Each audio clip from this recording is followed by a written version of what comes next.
Somewhere beneath the sand of northern Syria, in the ruins of a city that burned around 1180 BC, archaeologists pulled a clay tablet out of the ground and found a name they already knew. The city was Ugarit. The name was Baal. And the stories written on those tablets of a storm god who rides the clouds, who fights the sea, who dies and rises, were being told in that region for centuries before the first Israelite prophet ever denounced them. That name did not stay in Canaan. It traveled. It changed shape. By the time we reach the Gospel of Matthew, Baal is no longer a rival deity worshipped on a hilltop. He has become a title for the prince of demons himself, spoken by religious leaders trying to explain the power of Jesus. And roughly 700 years after that, in the deserts of Arabia, a new set of scriptures would describe fallen angels teaching forbidden knowledge in Babylon, beings made of smokeless fire, and a spirit who refused to bow. Stories that sound unsettlingly familiar to anyone who has read the Book of Enoch. Something is connecting all of this. Not a conspiracy, not a secret the church suppressed. An entire ancient world that believed the air around them was crowded, and that kept describing that crowded air over and over in different languages under different names across 2,000 years. Today, we trace that thread from the temples of Canaan to the pages of the Quran and see what the Bible was saying about it the entire time. The land Israel entered was saturated with religion. Canaanite belief had a full pantheon with a high god named El at the top, and beneath him his most active son, Hadad, better known by his title, Baal, meaning Lord. Baal was the storm. In a land dependent on seasonal rain, that made him the most practically important god a farmer could imagine. The Ugaritic texts describe him defeating the chaotic sea, descending into death, being mourned, and returning as the rains return. This is the world Elijah walks into on Mount Carmel. Israel had been in drought 3 years. Elijah calls fire from heaven, and the rain follows immediately after. The message is precise. The God of Israel controls the very thing Baal was famous for. But here is what most viewers never hear. The Bible does not treat these entities as fiction. Deuteronomy says Israel sacrificed to Sheddim, a word borrowed from Akkadian meaning spirit. Paul tells the Corinthians the same thing. What pagans sacrifice, they offer to demons, not to nothing. Neither passage says the gods of the nations were imaginary. Both say they were real and never to be worshipped. The ancient world was not hallucinating. It was perceiving something real and interpreting it wrongly. Which brings us to the strangest name change in the Bible. In 2 Kings, King Ahaziah sends messengers to consult Baal-zebub, god of Ekron. In Hebrew, the name means Lord of the Flies, but texts from Ugarit contain the phrase Baal-zebul, Prince Baal, Lord of the exalted dwelling. Hebrew scribes appear to have swapped a single consonant as a deliberate insult. Prince Baal becomes Lord of the Flies. That name resurfaced 8 centuries later, no longer attached to a Philistine shrine, but to the chief of demons himself. In Matthew, the Pharisees accuse Jesus of casting out demons by Beelzebul, the prince of demons. They don't explain who he is. Their audience already knows. Somewhere in the centuries between the testaments, the gods of the nations were fully reclassified. They were no longer rivals. They were demons, and one of them was in charge. That reclassification came from a body of Jewish literature written in those centuries, and at the center of it sits the Book of Enoch. It is not scripture.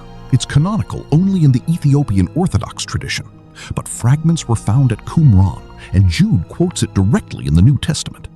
We read it the way a historian reads it, as evidence of what people believed.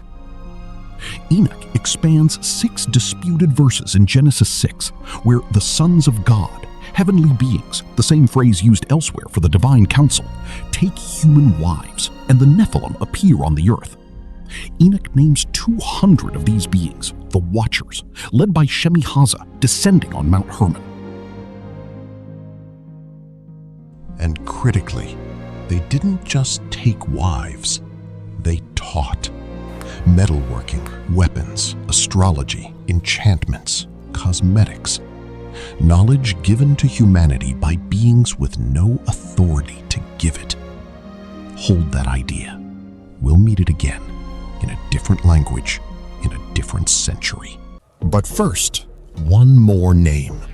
Leviticus describes the Day of Atonement ritual.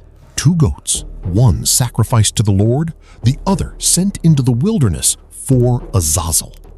Older Bibles translate this as scapegoat, but the Hebrew simply says La Azazel, for Azazel. 3 explanations exist for the word, but the reading that dominated Second Temple Judaism treats Azazel as a name, a being of the wilderness.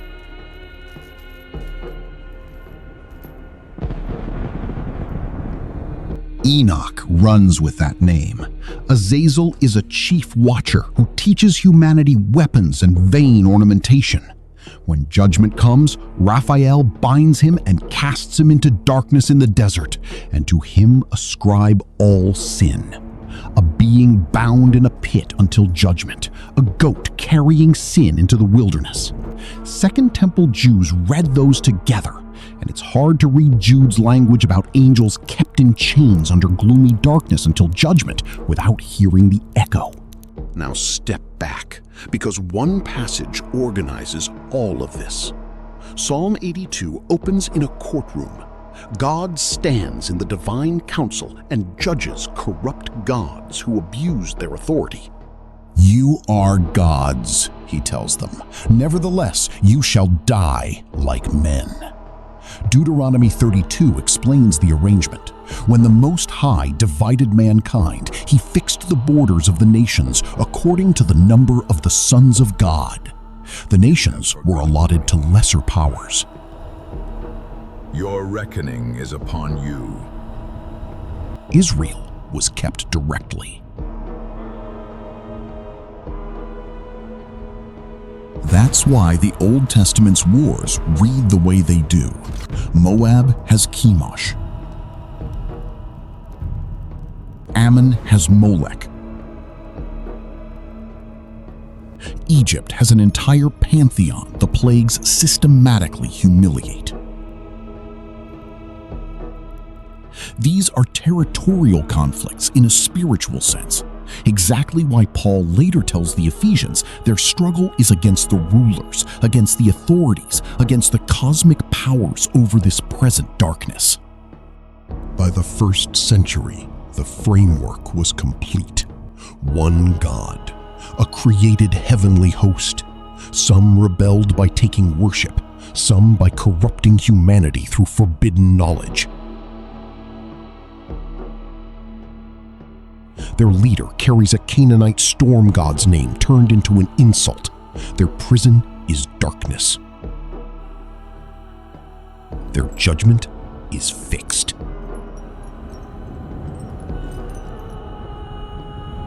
That framework kept moving east into Arabia. 6th and 7th century Arabia was crossed by trade routes carrying more than goods. Jewish communities were established in Yathrib. Christian communities existed in Najran. Ethiopian Christianity across the Red Sea preserved Enoch as scripture and still does. No serious historian describes that world as sealed off.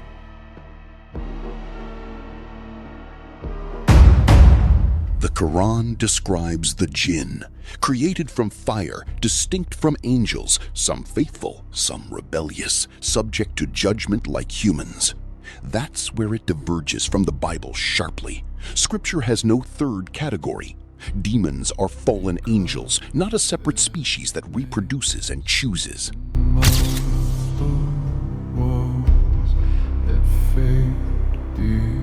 Then there's Iblis. The Quran describes him refusing to bow before Adam, claiming superiority because he was made of fire and Adam of clay. Cast down, he vows to lead humanity astray.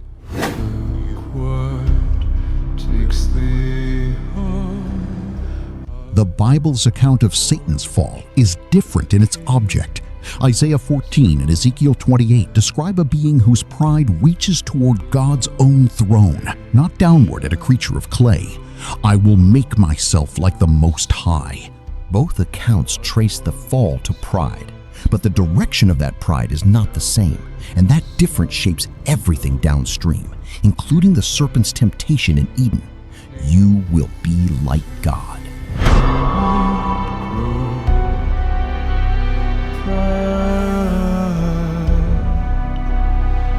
And now, the passage that started this whole investigation. Surah Al-Baqarah describes two angels sent down to Babylon, Harut and Marut, teaching people sorcery, forbidden knowledge, explicitly harmful that damages human relationships.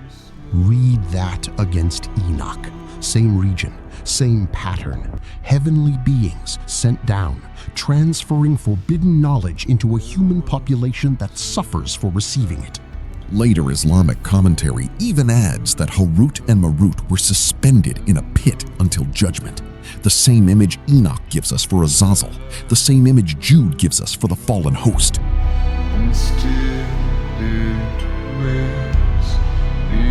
Some scholars trace the names Harut and Marut to Zoroastrian figures, Persian names in a Babylonian setting, performing a role drawn from Jewish apocalyptic literature.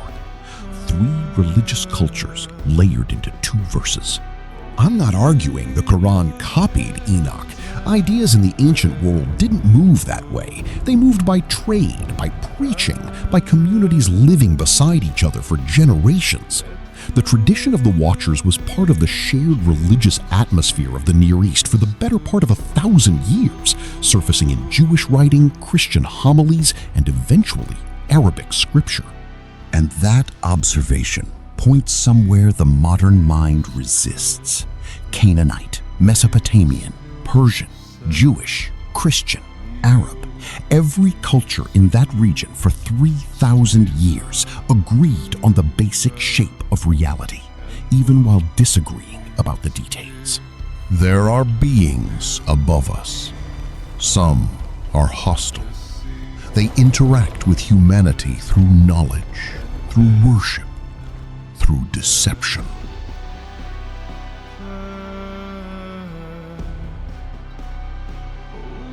The Bible does not deny the phenomenon. It explains it. One God, a heavenly host created to serve him, a portion of that host in rebellion.